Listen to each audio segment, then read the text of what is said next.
Goeiedag my oomie, vandag is die 6de Oktober.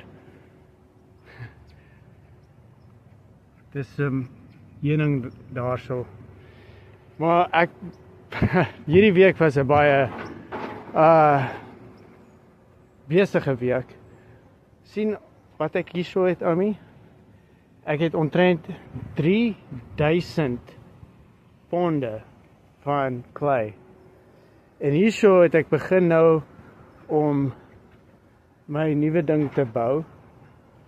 Ek weet nou nie wat die Afrikaanse woord is nie, maar dis hoe sê mens, waar 'n area waar jy kan warm word.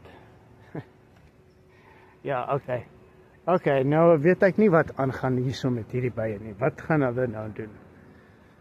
Jo. Hoekom wil hulle nie bly waar hulle moet bly nie? Nou is hulle in die lug hierso.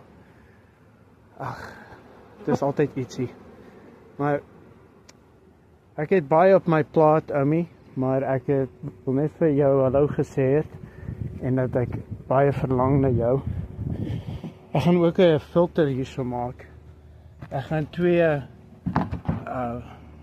waskanne vat. Dan gaan ek dit daarin sit en dan gaan ek hierdie pyp hierso. Hierdie pyp gaan ek daarin sit. Ek sal jou wys wanneer ek klaar met dit is, maar ek het al hierdie idee wat ek moet doen. Ek is seker hierdie bye gaan terug na hulle huis toe. Hulle ek weet nie hoekom hulle uitgekom het nie. Wat is verkeerd met julle bye? Luister, dis waar julle moet bly, in hierdie boks asseblief.